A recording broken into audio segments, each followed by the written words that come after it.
I was going to stay silent, just one more time. But my daughter-in-law stood in the grand lobby and declared, "You'll have to sleep on the couch tonight." 10 minutes later, the elevator chimed. A bellboy bowed. "Ma'am, the presidential suite is ready. Your suite awaits." How did the woman they treated as an obstacle suddenly hold the most important key in the building? My name is Margaret Hale. I am 62 years old, a widow, and I spent my life balancing ledgers as a chief accountant. I am a private person. I live simply. I save, and I do not enjoy scenes. But a scene was exactly what was unfolding in the lobby of the Blue Harbour at Crescent Cliffs. The hotel was new, perched on the rocky coast of Harbourfield, Maine. It smelled of sea salt and expensive wood polish. The marble floors were so bright they reflected the afternoon light like water, and I watched my own distorted reflection as I approached the desk. I looked like an intruder in my own sensible coat, suddenly out of place in the soaring atrium. My son, Lucas, who is 32, and his wife, Sloane, who is 30, had arrived an hour earlier. They were supposed to be meeting me here for a quiet weekend. Instead, they were at the front desk, their backs to the door, standing near a small mountain of designer luggage that was not mine. The young woman at the counter, Tessa, looked pale. Her fingers were hovering over the keyboard, her expression trapped between professional courtesy and raw panic. "I am telling you to cancel the reservation for Margaret Hale," Sloane said. Her voice was not loud, but it was low and sharp, designed to cut through the quiet lobby music and demand obedience. "I need 5 rooms for the Armitage family. They are arriving this evening." Lucas stood beside her, studying the intricate compass rose inlaid in the floor. He was practicing the art of disappearing, a skill he had perfected since his wedding day. "But Ma'am," Tessa stammered, "Mrs. Hale's reservation is confirmed. It is a specific suite, and it's protected." "It is a mistake," Sloane said sharply, dismissing the receptionist with a wave of her hand. "We have too many guests. It is a family logistics issue. She will understand." I stepped forward, my rubber-soled shoes making no sound on the stone. "She will understand what—" "Sloane?" Lucas flinched, a small, violent motion.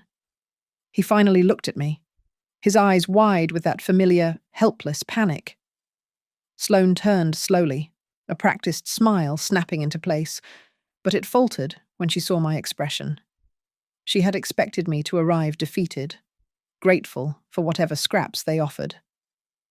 "Margaret, you are early," Sloane said. It was an accusation, not a greeting. "I am on time," I replied. "I am checking in." Sloane glanced at Lucas, then back at me, her smile tightening into a rigid line. She lowered her voice, though it was still loud enough for Tessa to hear every syllable. "There has been a change of plans. My parents are coming, and Brielle, and her fiancé. We simply do not have the space. The hotel is booked solid." She stepped closer, placing a hand on Lucas's arm as if for support, though it looked more like an anchor, holding him in place. She leaned toward him, whispering just loud enough for me to catch the words. "The couch in our suite is perfectly comfortable. It is the most logical place for her." I waited. I watched my son's face. I saw him weigh the options, a moment of conflict with his wife versus a lifetime of quiet capitulation. He chose, as he always did. He remained silent. That silence was an old wound, deeper than any shout. It was the sound of my husband's absence, of years of me making excuses for him, of me pretending not to notice as the Armitage polish slowly lacquered over the son I had raised. A young man in a crisp, dark uniform, Javier, pushed a luggage cart nearby. He stopped and nodded, his gaze professional but kind. "Mrs. Hale, welcome to the Blue Harbour. It is good to see you." Sloane's head snapped toward him. Her eyes narrowed, irritated that a bellboy would show me such specific respect. She clearly expected me to be treated as the invisible burden she had just described. I ignored her. I turned back to the terrified receptionist. "Tessa," I said, my voice steady. "I will not be needing the couch. I will, however, need the lighthouse meeting room in 15 minutes. Please have a fresh pot of black coffee sent up. No sugar, no cream." Tessa looked at Sloane, then at me. "Now, please," I said. As she fumbled for the right keyboard commands, I turned to my son and daughter-in-law. "Both of you, the lighthouse room. We are going to have a talk that does not involve appetizers or polite smiles." Lucas started to speak. "Mum, it is complicated. It is about to become very simple," I said. I gripped the handle of my rolling briefcase. It was the only luggage I had brought. Sloane, glancing at its worn leather, probably assumed it was filled with dusty cardigans and orthopedic shoes. She had no idea that it was not clothing I had packed for this trip. It was full of files. As I walked toward the elevator bay, the cold marble of the lobby felt worlds away from the warm, worn linoleum of the kitchen where I raised Lucas. My husband, David, died 9 years ago. His illness was fast, and the finances he left behind were thin. I was suddenly alone with a teenage boy who had just lost his hero. I kept my accounting job, but I also took on freelance bookkeeping work at night, spreadsheets blurring together under the lamp long after Lucas went to bed, all to ensure his tuition was paid in full. We were a team. We were close. Then Lucas met Sloane Armitage. The Armitages were not just wealthy, they were a brand. They moved through the world with an effortless entitlement that treated everything, and everyone, as something to be acquired or dismissed. From the beginning, it was clear they found me rustic. That was the word Sloane's mother, Vivian, used. "Authentic?" she'd said, smiling, but her eyes said unpolished. I remember the first time I met Vivian at their sprawling, sterile home. She wore a cream-coloured cashmere dress just to sit in her own living room. She tilted her head, sizing me up over a glass of iced tea I did not ask for. "And where did you go to school?" "Margaret." I told her the name of my university. "Ah." She'd smiled, a slow, dismissive spreading of the lips. "A state school." She said it with the same polite pity one might use for a stray cat. In that world, my decades of professional experience meant nothing next to the absence of an Ivy League crest on my diploma. Lucas saw the slight. I know he did. But that was the beginning of his neutrality. He started positioning himself as the peacemaker, the man in the middle just trying to keep everyone happy. But neutrality, I learned, is just surrender wrapped in a flag of diplomacy. To avoid a fight with Sloane, he would absorb the insult to me. He would stay silent. He let their casual dismissals slice at me, one by one, until I was just the quiet, simple mother-in-law who did not fit their aesthetic. So, I retreated. After Lucas moved out, I sold the family home we could no longer afford to maintain. I sold the drafts and the memories and the linoleum floor. I bought a small condominium overlooking the grey Main water. I lived on my budgets. I read books. I walked the beach. I separated myself entirely from their world of competitive socializing. And then, last year, I started to invest, quietly, using the trust David had left, a modest fund I had carefully grown over 2 decades. I began moving assets. I did not buy stocks or conspicuous properties. I invested in the infrastructure of Harbourfield itself, in the local tourism sector, all through a carefully structured family trust with an anonymous name. I, the rustic accountant, began to study. I spent my nights not just balancing books, but dissects corporate law. I learned hospitality finance. I memorized the operational logistics of reservation management systems. I learned that true power was not about the logo on your handbag. It was about the name on the deed. This weekend was supposed to be a reconciliation, not a confrontation. I had booked this specific weekend, this specific suite, months in advance, hoping to reconnect with Lucas, to find the boy I'd raised inside the silent man he had become. But Sloane, as always, had seen my plan. And as always, she had decided to rearrange it. She had bulldozed my intention, assuming, as she always did, that I was just a minor inconvenience to be managed. She was about to find out how badly she had miscalculated. Sloane recovered quickly. She tossed her hair back, her voice rising just enough to carry across the polished stone floor to the couple checking in nearby. "Sweets," she announced, as if giving a lecture, "are for people who know how to entertain. They are an asset for hosting.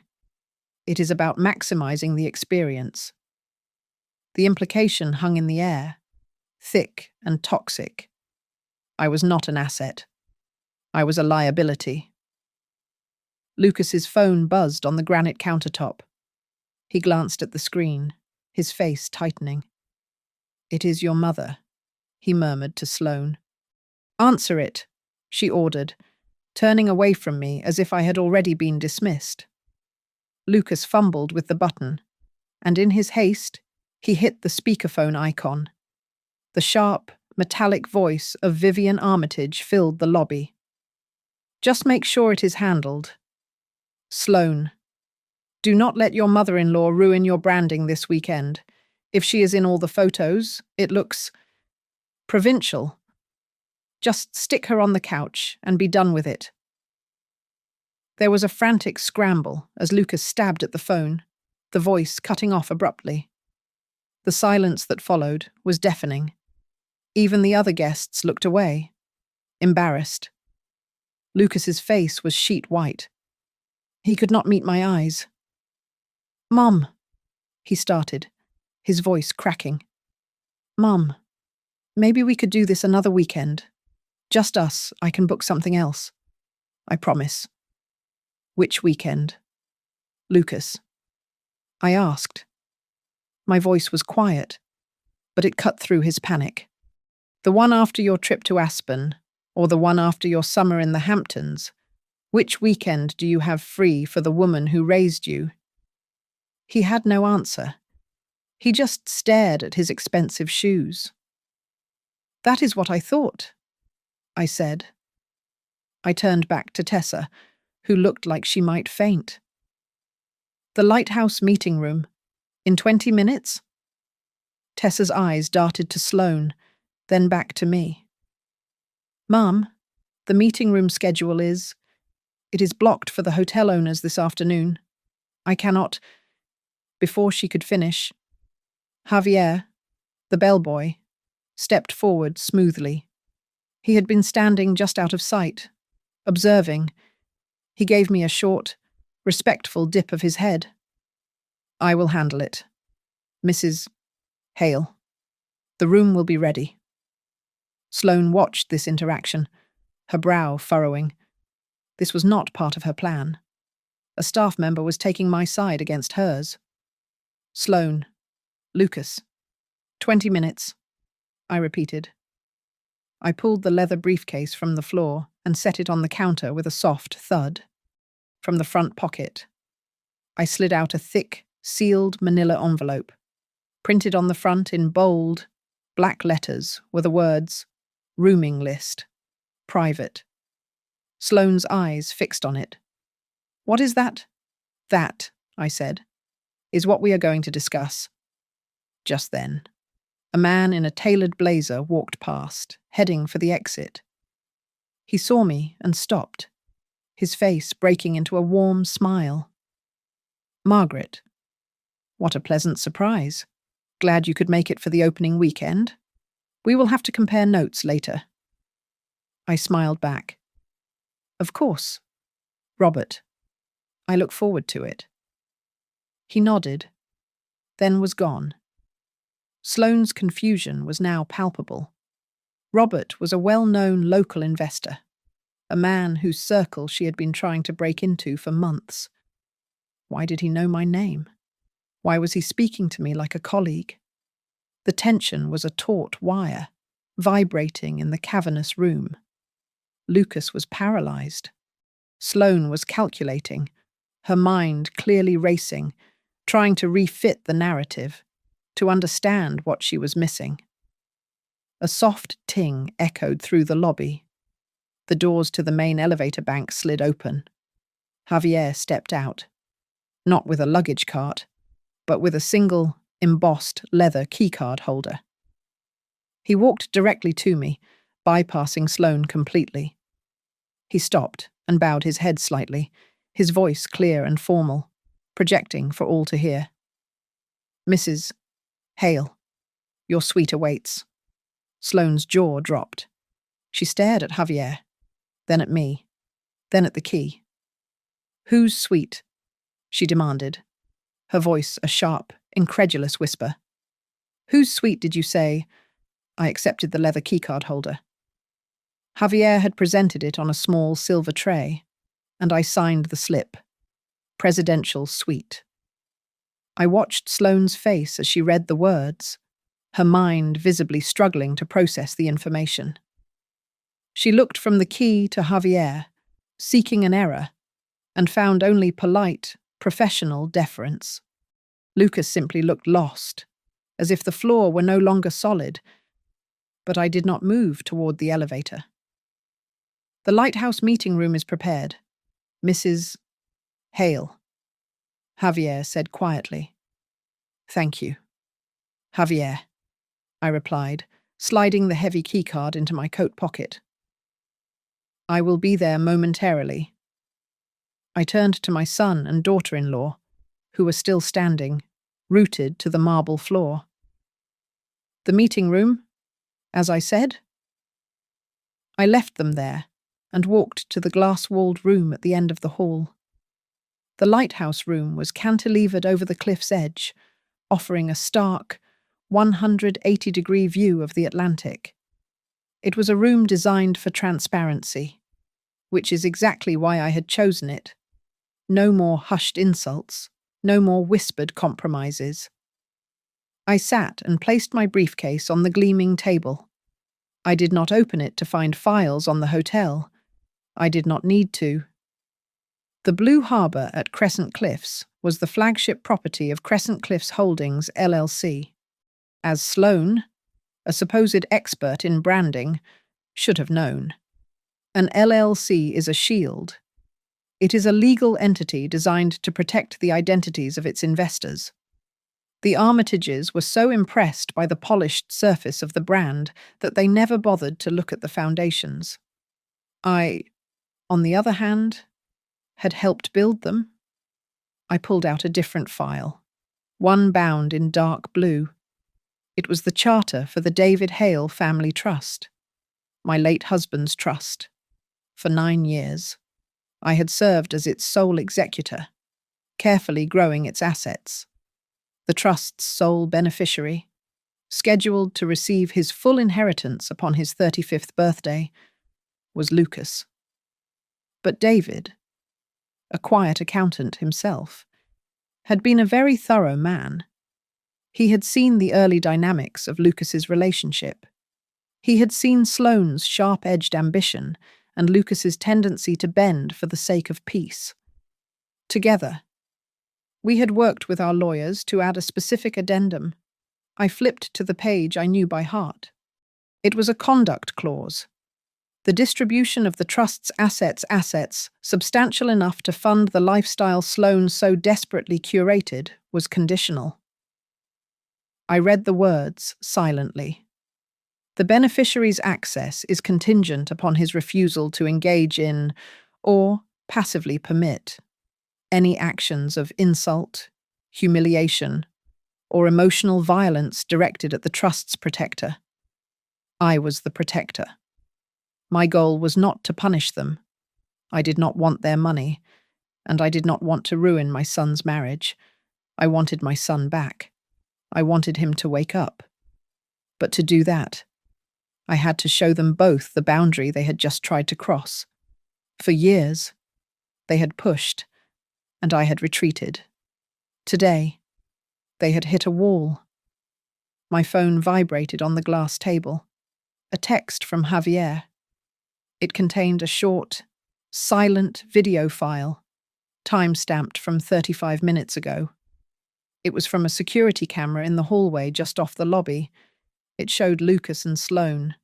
They were arguing. Sloane, her face tight with anger, jabbed a finger at his chest. Then she shoved him. It was not a playful push. It was a short, violent, controlling gesture. Lucas stumbled back against the wall, his face a mask of shock and resignation. A moment later, Tessa knocked softly and entered, carrying the coffee service. She set it down and quietly slid a tablet onto the table beside my briefcase. "As you requested, Mrs. Hale," she whispered, and left. On the screen was the hotel's internal system log. It showed Sloane's incoming call. It showed her request to cancel my reservation and book 5 others. And next to the call log, as per hotel quality assurance policy, was a small icon, play audio recording. I had the proof. I had the breach. I picked up my phone and dialed Nadine Pike, my lawyer at Northwind and Pike. She was waiting. "Nadine?" I said, my voice perfectly level. "It is happening. The cancellation attempt. And public degradation. Vivian Armitage, on speakerphone, demanded I be put on the couch to protect their branding." There was a sharp, professional intake of breath. "That is unequivocal. Margaret. I have the audio from the front desk and security footage of a separate incident in the hall. Please draft the official notice of a non-disparagement breach. I want a temporary hold placed on all trust distributions. Effective immediately." "It will be ready in 10 minutes, Nadine replied. I hung up. I did not want to use that letter. I was still hoping for an off-ramp, an honourable exit for Sloane. But that would require her to see me, for the first time, not as a dowdy inconvenience, but as an equal. The coffee was black and bitter. I took a sip and waited for them to arrive. The glass door slid open.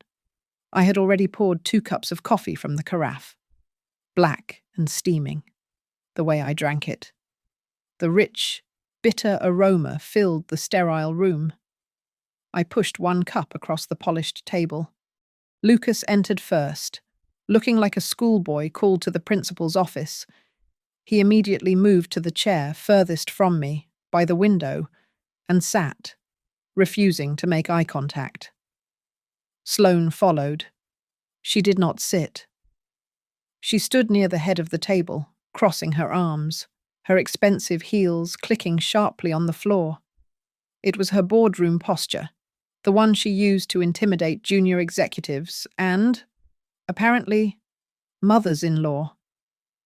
"Please sit, Sloane," I said. "I am fine here." "Very well." I let the silence stretch. punctuated only by the sound of the wind whipping against the floor-to-ceiling glass. I was not going to raise my voice. I was an accountant. I dealt in facts, not volume. I looked at her, holding her gaze until she was forced to look back. I asked the only question that mattered. Why do you need me to be invisible for you to feel sufficient? The question landed. She almost scoffed. Sufficient, Margaret. This is not about feelings. This is about family public relations. This is branding. My parents, my sister, her fiancé, they are all arriving. This is an important weekend for Lucas's career. We are hosting. You. She paused, searching for the word. I what? You do not fit the aesthetic, she said. The words cold and final. It is that simple. This weekend needs to look successful, unified and effortless. Your presence. It complicates the message. It makes the message provincial, I said. It was not a question. Lucas flinched.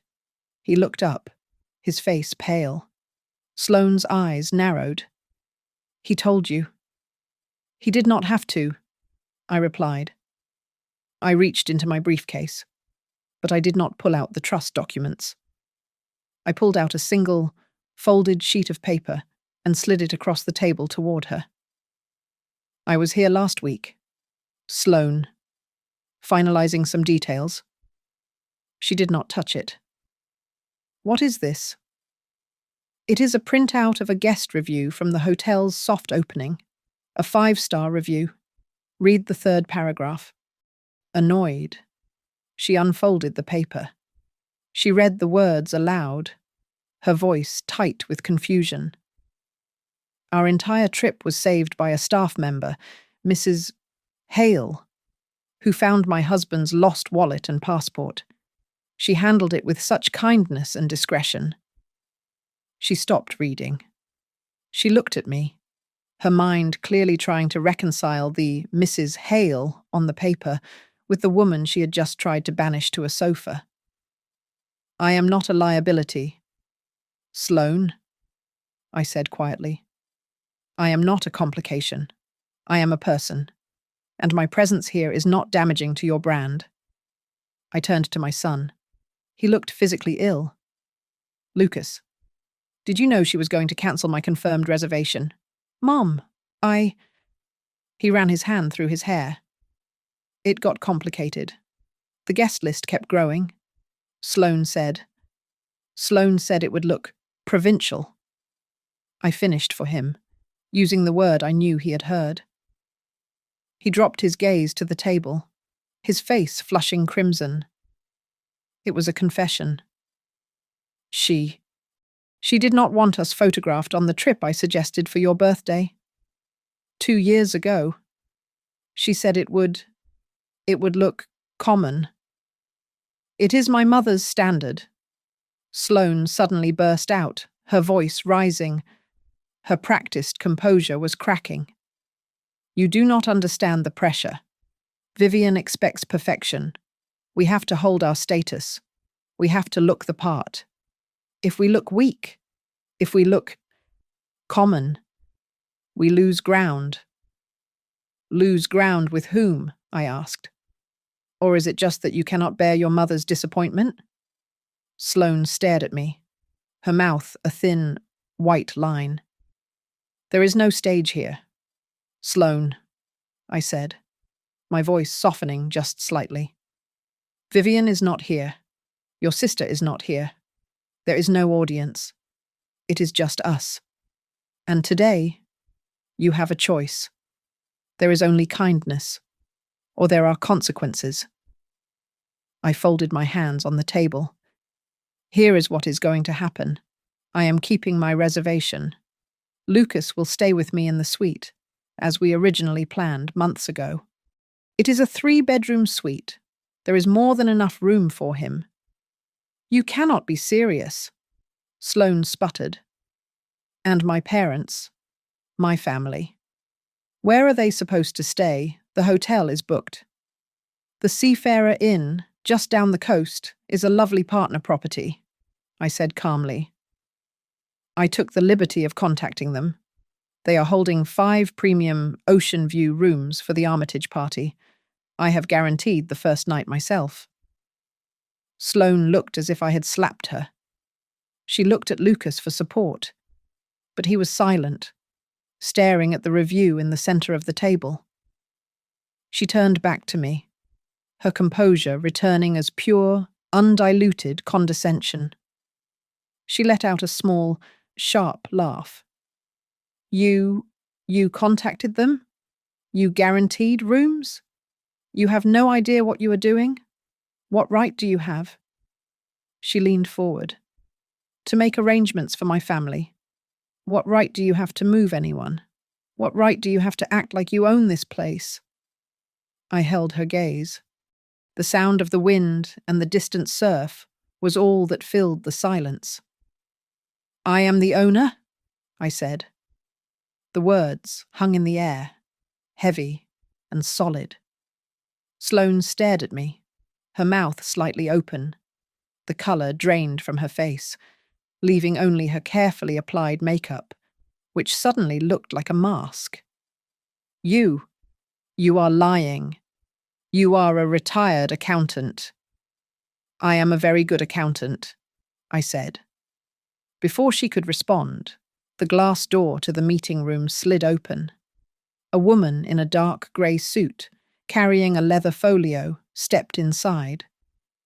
She moved with a brisk, quiet confidence and possessed the kind of stillness that made people listen. Nadine, I said, nodding to her. Margaret, she replied. Nadine Pike, of Northwind and Pike, placed her folio on the table. She opened it and slid a single sheet of heavy bond paper in front of Sloane. The letterhead was embossed, and even upside down. The logo was unmistakable, Crescent Cliffs Holdings, LLC. Sloane looked at the paper as if it were a snake. What is this? That, Nadine said, her voice neutral, is a formal notification of a non-disparagement breach. And this, she said, nodding toward the tablet Tessa had left, is the evidence. I tapped the play icon. Sloane's own voice filled the room, crisp and cold, captured perfectly by the hotel's quality assurance system. Cancel the reservation for Margaret Hale. Yes, I am sure. I need 5 rooms for my family and VIPs. Just find her a couch or something. She will be fine. The recording clicked off. The silence in the room was absolute, broken only by the sound of Lucas's breathing, which had become shallow and fast. That, I said to Sloane, is you attempting to countermand a priority reservation and instructing hotel staff to humiliate another guest. In my hotel. Your hotel, Lucas whispered. He finally looked at me, his eyes full of a dawning, terrible understanding. I did not answer him directly. I reached into my briefcase and pulled out the blue folder. The David Hale Family Trust. I opened it and pushed it across the table to my son. This, I said, is yours. Or rather, it is supposed to be. Sloane, still reeling from the recording, looked at the document, confused. What is that old insurance papers? It is the capitalization table for Crescent Cliffs Holdings, I said. And the trust charter. Lucas's hands were shaking as he pulled the document closer. He read the names. His eyes scanned the percentage holdings, the list of assets that included the building we were sitting in. And then he saw the name of the primary investment vehicle, the David Hale Trust, his father's name. His eyes filled with tears, a sudden, hot overflow that he wiped away angrily. I did not know, he stammered, looking at the papers, at me. I thought Dad left. I thought it was just the house. Your father and I were very careful, I said. We saved. We invested. We built this, quietly, for your future, for our future. But there are conditions, I said, my voice firm. I pointed to the specific clause on page 4. Read it, Lucas? He read the legal language, his lips moving silently. The conduct clause, he whispered. The conduct clause. I affirmed. If the beneficiary that is you, Lucas, knowingly permits or endorses the emotional humiliation or financial disparagement of the trust's protector, that is me, the trust's assets are frozen. All distributions are suspended for a period of 12 months, pending review. Sloane swayed. She actually reached out a hand to steady herself on the back of the chair she had refused to sit in. The quiet, rustic mother-in-law she had tried to relegate to a sofa was the one controlling the entirety of her husband's inheritance, the inheritance she had clearly been counting on. I want to be very clear, I said, looking at them both. This is not a punishment. No one is being disinherited. I am not taking anything away. I am merely pausing it. I am pressing hold until this family learns the difference between high standards and casual cruelty. Lucas dropped his head into his hands, the tears coming freely now. Mom? God. Mom. Sloane just stared at me, her calculating expression replaced by something I had never seen on her face, pure, unadulterated shock, as if on cue. Sloane's phone, sitting on the table, buzzed loudly, the screen lit up Vivian. Before Sloane could react, Lucas lunged across the table and snatched the phone. His thumb hit the accept button, and simultaneously, the speakerphone. Vivian's voice, sharp as glass, erupted into the room. Sloane. Darling. Is it handled? Did you kick the mother-in-law to the couch? Do not let her win. Just... Lucas's hand slammed down on the end call button. The silence that returned was violent. He stood up, shoving the chair back. He was trembling, not with weakness, but with a rage I had not seen in him since he was a teenager. Enough. The word was quiet, almost a gasp, but it was the loudest sound I had ever heard him make. It was a full stop. It was the end of his silence. He looked at Sloane, his face ravaged with shame and a new, hard anger. Enough. Sloane. Enough. Sloane looked from Lucas's face to mine. She was trapped. The evidence was on the table. The lawyer was at the door, and the money was locked away. I watched her. I still held the final key. It can all be fixed. Sloane, I said, my voice quiet again. This does not have to be the end. This can be the beginning. You can walk back to the front desk right now, rescind the cancellation, apologize to Tessa for your behavior, and stop the insults. We can still save this weekend. We can still save this family. The choice is yours. The accusation, the legal threat, the financial freeze, Sloane had defenses for those. But my son's quiet, broken enough, was a weapon she had never anticipated. It struck the one part of her that was not armored. Her shoulders began to shake. At first, I thought it was anger. But then a sound tore out of her, a dry, ragged sob. She collapsed into the chair she had refused, her hands covering her face. This was not the strategic, single tear I had seen her use in arguments before. This was a complete, shattering breakdown.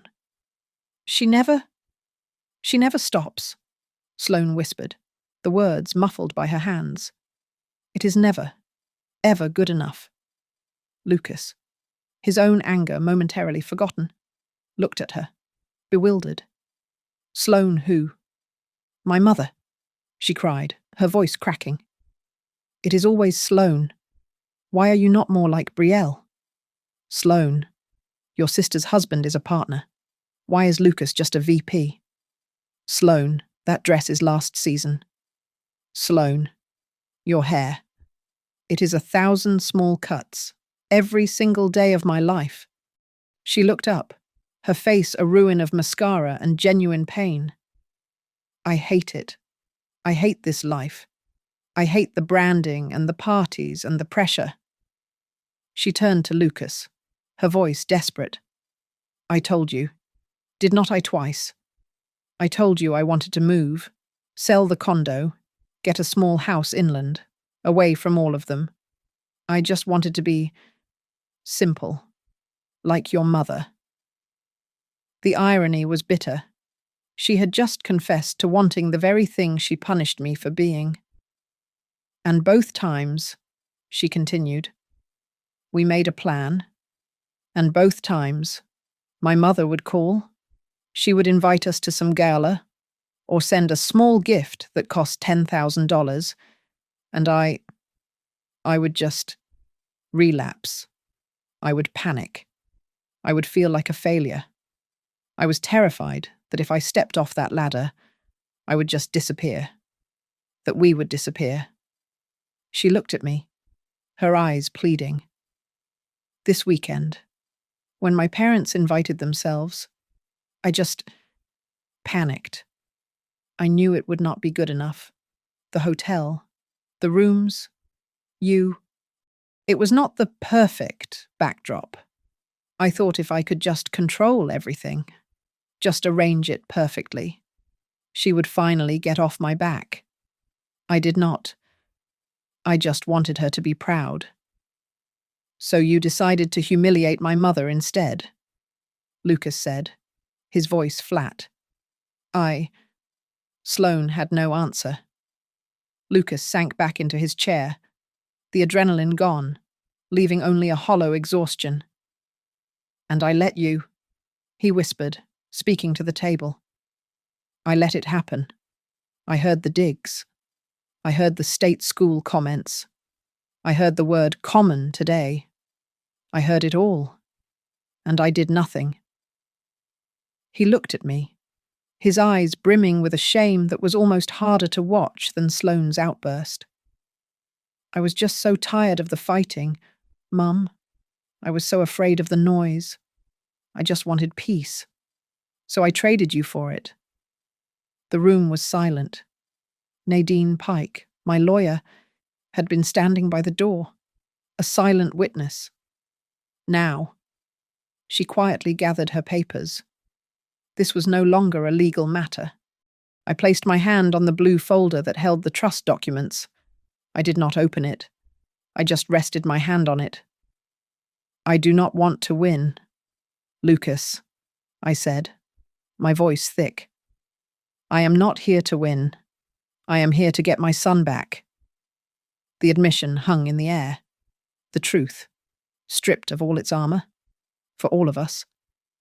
A soft knock came at the door. It slid open, and Javier stood there. He did not look at Sloane or Lucas. His focus was entirely on me.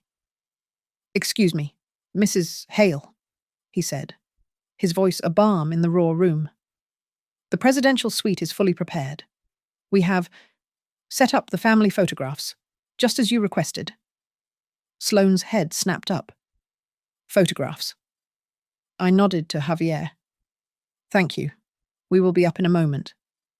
He nodded, and the door closed. Sloane looked at me, her face pale and blotchy. What photographs? I stood up. I picked up my coat and my briefcase. The ones you have spent the last 5 years trying to edit out of our family's brand. The ones from the state school life. I walked to the door and held it open. Nadine had already slipped out. Lucas was frozen, watching us. Come with me, Sloane, I said. It was not an order. It was an invitation. Come and see the suite you were so desperate to have. Come and see what you were trying to erase. She hesitated, To follow me now would be a complete surrender. To refuse would be to continue the war she had just confessed she never wanted. She wiped her face with the back of her hand, took a deep, shuddering breath, and stood up. She nodded. I used the keycard. The heavy door of the presidential suite swung open silently, not with a click, but with the hushed, expensive sigh of a well-oiled mechanism. The room was not dark and imposing. It was flooded with the soft, golden light of the late afternoon. The entire western wall was glass, looking straight out over the Atlantic, which was turning a deep, bruised blue as the sun lowered. The air smelled of fresh cedar, new carpet, and the clean, sharp tang of the ocean. The only sound was the rhythmic, distant hush of the surf breaking on the rocks below. It was beautiful. It was also, clearly, a fortress of wealth and power. But that was not what I had asked them to prepare. On the main console table, placed precisely in the center, were two simple, silver frames. They were not ornate. They were from my house. Sloane stopped just inside the doorway. Lucas moved past her, as if drawn by a magnet. He reached the table first. The first photo was of him, age 7. He was in our old kitchen, the one with the linoleum floor. He was grinning, his face and hands completely covered in flour and chocolate. The second photo was of my husband, David, standing on the warped boards of our old front porch, holding a 5-year-old Lucas on his shoulders. David was laughing, and Lucas had his arms wrapped around his father's head, his face buried in his hair. Next to the frames was a single, small card, propped against a vase. My own handwriting was on it. Lucas, I still remember you loved the sound of the squeaking oars on the rowboat. Lucas stared at the photos, his shoulders shaking. Sloane, moving slowly, as if approaching a wild animal, came to stand beside him. She did not look at me. She just stared at the pictures. Her hand, perfectly manicured, rose and her fingers lightly, almost reverently, touched the glass of the frame, showing Lucas covered in flour. I have never seen you look like that, she whispered, her voice raw. A sound broke out of Lucas. It was half laugh, half sob. I have not either, he said, his voice thick. I forgot who that was. That, I said, my voice quiet but firm, is why I booked this room. They both turned to me. This suite. It was never about showing off, I said. It was not about winning or branding. It was about giving my son a room so safe, so secure, that no one could tell him he was not allowed to be in it. It was about giving him a place to remember the boy on that porch. Sloane was crying again, but silently this time. The tears just rolling down her cheeks as she looked at the photos. The moment of peace, of raw, fragile connection, lasted for exactly 10 seconds. The house phone on the desk gave a discreet, digital chime. I walked over and picked it up. This is Margaret Hale. It was Tessa from the front desk. Her voice was no longer just panicked. It was bordering on terrified. Mrs. Hale. Mrs. Hale, they are here? Mrs. Armitage? Vivian? She has an entourage. I think there are 8 of them. They are demanding... Ma'am, she is demanding the entire floor. She says she is a VIP guest of the owners, and she is threatening to call the media. I closed my eyes. The performance had arrived at the door. Tessa, I said, my voice calm and low. You are doing wonderfully. Please do not give them any keys. Please inform Mrs. Armitage that the owners are currently in a private meeting, but that we would be happy to host her and her party in the Lighthouse meeting room in 20 minutes to discuss their accommodations. The meeting room, not the suite. Especially not the suite, I said. Tell her we look forward to welcoming her. Thank you. Tessa. I hung up the phone. Sloane had heard. Her face was ashen. Her mother was in the lobby, in full attack mode, expecting her daughter to be at her side, the general of her small army. I looked at Sloane. I did not move toward her. I just stood by the desk, by the phone. Well, I said. Your mother is downstairs, ready for the main event. She is demanding her audience. You have a choice to make. Sloane. Right now.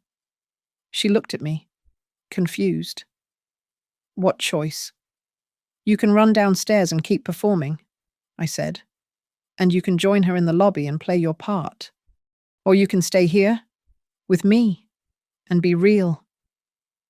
Sloane swallowed, the sound loud in the quiet room. She looked at the door, the escape route back to the life she knew. Then she looked at Lucas, who was still staring at the photograph of his father. Her gaze locked with mine. I am staying here, she said. We returned to the Lighthouse meeting room. The stormy afternoon light had faded, and the room was now an island of light suspended over the dark, churning ocean.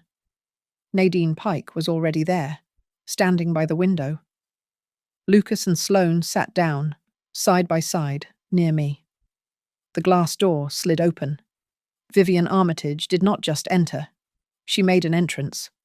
She was flanked by her other daughter, Brielle, and two men in expensive-looking blazers. Vivian was magnificent in her rage, her face a mask of wealthy indignation.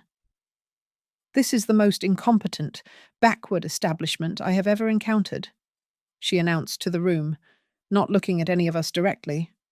I have 8 people in my party. This hotel must yield to the Armitage family. We require the entire floor. I looked up from the table. This hotel, Vivian, is not Armitage property. Her head snapped toward me, her eyes narrowing, as if she was surprised the furniture was speaking. And you are... She is the owner, Sloane said, her voice quiet but shaking. Vivian's perfectly applied lipstick twisted into a sneer. Do not be ridiculous. Sloane, she is... provincial. Nadine Pike stepped forward, placing a laminated card on the table. Mrs. Armitage, I am Nadine Pike, counsel for Crescent Cliffs Holdings, the ownership entity. Before we discuss accommodations, we must review the hotel's house policy. I am not reading that, Vivian snapped. Then I will summarize, Nadine said, her voice impervious. Section 3 prohibits the public humiliation of other guests and the threatening or demeaning of hotel staff. Any violation results in an immediate and permanent refusal of service. Vivian looked stunned. Are you refusing me? We are offering you a solution, Nadine continued. Despite the breach of policy initiated by your daughter, on your instruction, the Seafarer Inn, a partner hotel, is currently holding 5 premium ocean view rooms for your party. As a gesture of goodwill, Mrs. Hale has authorized the hotel to cover the cost of the first night. The Seafarer. Vivian laughed, a sound like cracking ice. That beachfront motel, absolutely not. We are staying here. That offer for the Seafarer, I added, is conditional. It requires your signature on a simple document acknowledging you will treat their staff with respect. A pledge? Vivian was incredulous. You want me to sign a pledge, Sloane? This is your mother-in-law's doing, is not it? What is this? Some kind of pathetic power play? Call your father. We will have this place audited and shut down. No, Mum. The words, though quiet, silenced the room. Sloane stood up. She was trembling, but her gaze was fixed on her mother. What did you just say to me? Vivian hissed. I said no, Sloane repeated, her voice stronger. I am done. I will sign the pledge. I will sign it right now. And if you will not agree to it, then you can find your own hotel. You can book your own rooms, but I am not playing this game anymore. You ungrateful. And I want them to see why, Sloane said, her voice breaking. She snatched her phone from the table, but she did not hand it to me. She handed it, screen unlocked, to Nadine Pike. Vivian's face changed. The theatrical rage vanished, replaced by a sudden, cold panic. Sloane, give me that phone. That is an order. But Sloane was looking at Lucas. Nadine scanned the screen. These are text messages, dated yesterday. From you, Vivian, to your daughter. Nadine began to read. Sloane, you must be strategic. The mother-in-law is the weak link. You need to marginalize her. Tell the right story. Get her on the couch. Get her out of the pictures. It is the only way to maintain the correct brand. We cannot look like we associate with that. Nadine looked up, her face impassive. The chain continues, coaching Sloane on exactly how to instruct hotel staff to cancel Margaret's reservation without Lucas's knowledge, to manage the optics of the weekend. Lucas, who had been watching his wife with a kind of stunned awe, now looked as if he had been punched. He put his head in his hands and whispered, mostly to himself. She always said it. Mom always told me that true cruelty often speaks in the most polite language. The room was dead silent. Vivian's entourage looked horrified. I stood up. This meeting is over. There are 2 decisions left to be made tonight. The first, I said, looking at Vivian, is where you and your party will be staying. Vivian's face was white. I will not be. I will call the press. I will have you ruined. As she began to wind up, the glass door slid open. Tessa, the young receptionist, walked in. She was holding a large, foam core sign printed with the house policy in a typeface large enough to be read from across the room. She placed it on an easel by the door, and standing just behind her, his arms crossed, his uniform immaculate, was Javier. He said nothing. He did not need to. The quiet, unyielding power of simple rules was standing guard. Vivian looked from the sign to Javier, to Nadine, and finally to me. She was, for the first time in her life, utterly and completely out of options. The second decision, I said, my gaze shifting to my son, is where Lucas will be staying. I picked up my briefcase. Nadine will accept your signature for the seafarer, Vivian, or she will call you a taxi. The choice is yours. We are leaving. This final decision does not require an audience. We left the meeting room. Lucas and Sloane walked slightly behind me, not in deference, but like 2 people who had just walked away from a car crash, unsure of their footing. The main lobby was empty. The drama of the afternoon had subsided, and the evening check-ins had not yet begun. It was that quiet, transitional hour. The automatic doors slid open and closed, admitting no one, just a cold, clean gust of sea air that smelled of salt and stone. It felt good. Javier was waiting by the main elevator bank. He was not standing at attention, just present. When he saw me, he stepped forward. He held the small silver tray he had used before. On it, there were now 2 embossed leather keycard holders. He held the tray out to me. "Mrs. Margaret Hale, your presidential suite key." I took it. Then, he turned the tray slightly toward my son. "And an auxiliary card, Mr.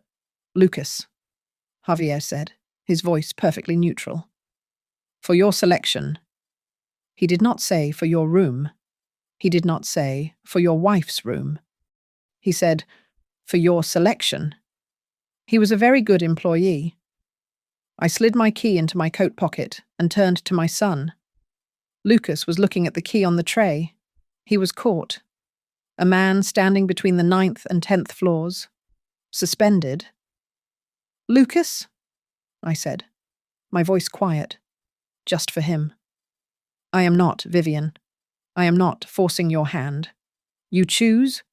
You choose because you want to, not because you are afraid, or guilty, or trying to please me. You choose." He looked at Sloane. She was watching him, her face pale and scrubbed clean of its earlier defiance. She was terrified. But she was not. For the first time. Performing.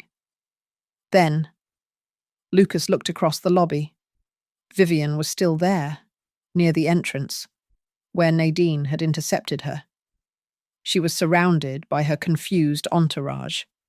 She was glaring at us, a furious, silent command for him to return to her, to the script.